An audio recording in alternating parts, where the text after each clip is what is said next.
lever action cleaning tips. Howdy y'all and welcome back. So this is a Patreon patron viewer request, and as it were, I happen to have a fairly filthy rifle. Didn't clean it since my last trip out because I'm a lazy bastard. So thanks, Scott, for pushing me to get this done. In fact, I haven't cleaned this for 2 or 3 trips out, so it's definitely due. Like every yard service in my whole neighborhood is working furiously to beat a cold front coming in. So if you can hear that in the background, I apologize, but I'm trying to get this done before the big rain hits because you can definitely hear that on my rooftop through the microphone. So bear with me. So lever action cleaning. This is the way I'm going to clean this rifle this time today. It's not the only way to clean a lever action rifle. It's not the best way to clean a lever action. It's the way I'm going to clean this one today. Before I get into it, let me preface this with one of the very first videos I ever made was I kind of went over this rifle, and the back half of that video is me redoing the kind of a faux case color treatment on it. And the reason I had to do that is from several years of cowboy action shooting, and I would just blast it out with gun scrubber. And the gun scrubber completely ate the original color case finish off of the receiver. So I don't use that anymore. Your mileage may vary. And if you have like a solid blued receiver, it's probably okay. I don't know. But for me, I just avoid it. When you're putting these through a lot of heavy use, sometimes it is nice to just open up the action, get a little spray nozzle, and just blast it out. And shit will just drain out of the bottom. I totally get that. If you want to do that, maybe use like a rim oil or some type of other aerosol spray that's not as caustic as gun scrubber, because damn. So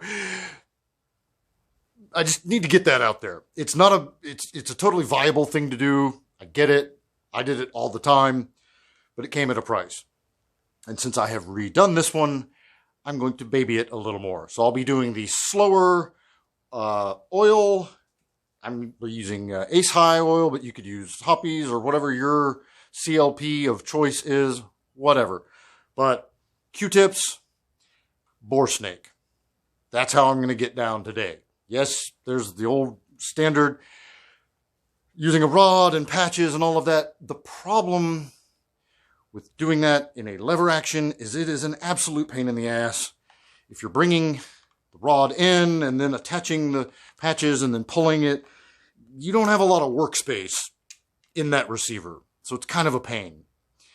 That is why I use boar snake. Is it the best? Nah, maybe not. I don't know. But it's what I'm doing. So let's get after it. All right, so I thought I was going to be tabletopping this, and then straight away, reality set in. So let me try to show it to you this way. I don't even know if this is going to work, but so make sure that your weapon is safe and clear before you try cleaning it. So what I do is I apply a whole bunch of oil to the front part of the boar snake right here. So you've got the little scrubby brushes right there. So I soak this down. I just drown it. Then put the leading edge of the boar snake in and let gravity do the work.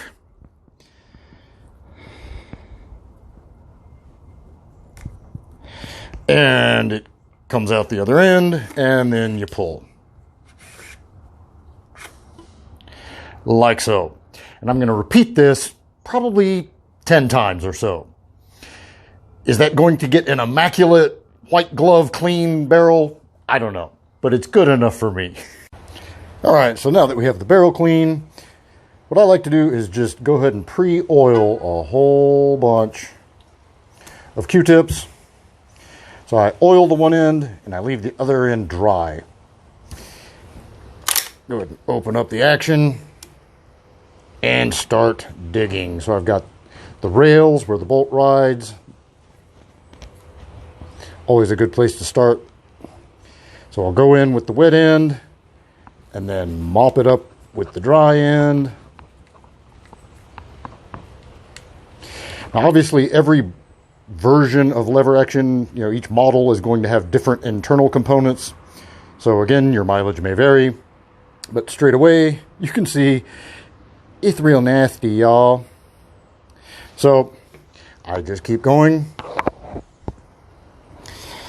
Get your elevator there. Oh, it's really, really nasty. So yeah, I'm not going to capture this entire cleaning process because it would be boring as all hell. But you get the idea. I'm going in, oiled end, mop it up with the dry end, rinse and repeat, rinse and repeat, rinse and repeat. So mostly you've got your rails where the bolt rides. You've got your elevator. You can kind of work with the action a little bit and see, okay, like right there, that dropped the elevator. Now I can get into the front part of the follower there, the magazine tube follower. Kind of clean that up as much as I can. Lots and lots of nooks and crannies. And this is why blasting it out with a spray is so tempting, is because it's a pretty laborious process. But let's see, a couple of other points of interest. Bring the bolt forward and you can get in to your trigger mechanism. Words are hard. And just get as much out as you can. You can come at it from the underside. Kind of work the lever at different angles. See if you can't get up into some crevices that way. So just work with the lever, work with the action to try to find new points of entry. And just keep on going and keep on going and keep on going. There's really no right or wrong way of doing it. Just keep going till the Q-tips start coming out a little cleaner, and then a little cleaner, and then eventually sort of mostly kind of clean.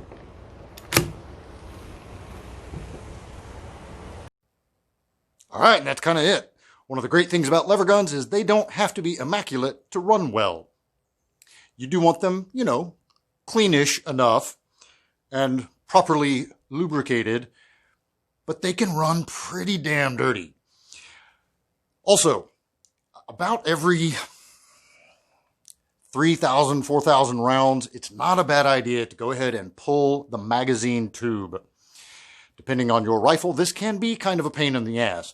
But after enough use, you can start to develop some pretty gungy buildup inside of the magazine tube, which can cause the follower that rides in front of the spring to get kind of gummed up. And if it's not pushing the rounds forward or rearward, depending on how you look at it, if it's not feeding into the receiver the way it's supposed to, you can get some operational issues. So it's not something you need to do like very often. In fact, most people that have lever guns may not ever shoot them enough to need to do that. This one I have. This guy's probably at 10,000 rounds or something. I mean, it's seen some work. So rifling is still strong, and it runs like a top, and it was cheap. So gotta love the Rossi 92. Thank you all so much for watching. Please like and share and subscribe. And if you got a comment about some magical lever action cleaning tip, hit me up in the comments.